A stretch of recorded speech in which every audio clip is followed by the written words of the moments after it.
Reality of human Sukuna. अभी सुनने के बाद तुम्हें जितना ज्यादा झटका लगने वाला है वो तुम मुझे एंड तक देखने के बाद कमेंट करके जरूर बताना, क्योंकि जब मुझे पता चला कि ह्यूमन सुकुना की हिस्ट्री कुछ ऐसी है तो मेरे भी मुंह से सिर्फ एक ही चीज निकला। और ये कोई ऐसी वैसी वीडियो भी नहीं होने वाली जिसमें मैं तुम्हें जापान 2005 एक टेंपल जो कि डिमोलिश होने वाला था ये सब बताऊंगा। वेल ये स्टोरी है ह्यूमन सुकुना के साथ रियलिटी में क्या हुआ था। अब सुकुना की रियल स्टोरी निहोंगी या निहॉन शोकी, जो कि एक जापानीज क्लासिकल हिस्ट्री बुक है, उस पर मेंशन्ड है, जिसका English translation chronicles of Japan है। अब निहॉन शोकी कोई ऐसी वैसी बुक नहीं, ये जापान की सेकंड ओल्डेस्ट बुक है। अब बताता हूँ तुम्हें सुकुना का actual past. I'll just ignore him.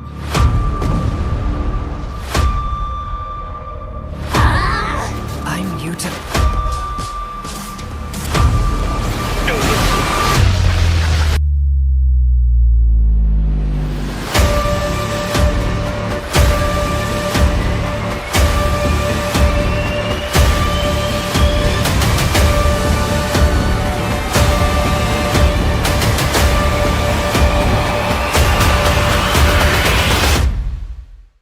Japanese calendar का 65th ईयर, उस टाइम जापान पर रूल करता था emperor Nintoku. And same year Japan के हिडा प्रोविंस पर एक आर्मी था जिसका नाम जेजेके से मिलता जुलता था, सुकुना। अब निहॉन शोकी के हिसाब से सुकुना जेजेके के बताए गए कैरेक्टर जैसे ही दिखता था, means 2 face, 2 arms and 2 sets of leg. और अगर तुम्हें निहॉन शोकी की डायरेक्ट ट्रांसलेशन सुनाओ जिसमें सुकुना को कुछ इस तरीके से एक्सप्लेन किया है। 65th ईयर में एक इंसान था जिसका नाम सुकुना था, जिसके टोटल 2 फेस थे जो कि एक दूसरे के अपोजिट डायरेक्शन में थे। And there was no name. साथ ही में वो एक स्ट्रॉन्ग एंड निम्बल था, राइट हैंड में स्वॉर्ड एंड चारों हाथों से एरो भी छोड़ सकता था। बारे में और रिसर्च किया एंड उस प्रोविंस के लोगों के राय सुने तो सबसे बड़ी हैरानी हुई। अब अगर तुमने कभी भी हिस्ट्री के बुक्स को छुआ है तो तुम्हें पता ही होगा हर हिस्ट्री सही नहीं होता। वेल इसके साथ भी कुछ ऐसा ही हुआ। निहॉन शोकी में जहाँ सुकुना को एक एनिमी एंड विलन की तरह पोर्ट्रे किया है, वहीं हिदा एंड मिनो प्रोविंस जो कि अभी गिफू प्रीफेक्चर के अंदर है, वहाँ उसे हीरो एंड बेनिफैक्टर की तरह पूजा जाता है। आखिर कैसे सुकुना की ये हिस्ट्री 360 डिग्री घूम गया है? एंड सबसे बड़ा सवाल ये है कि किसी ने ऐसा क्यों किया, क्योंकि अगर निहॉन शोकी की बातें सच है तो वहाँ के नेटिव उसे पूछते क्यों है। अब इसके जवाब में गिफू प्रीफेक्चर में रहने वाले लोगों का कुछ ये मानना है।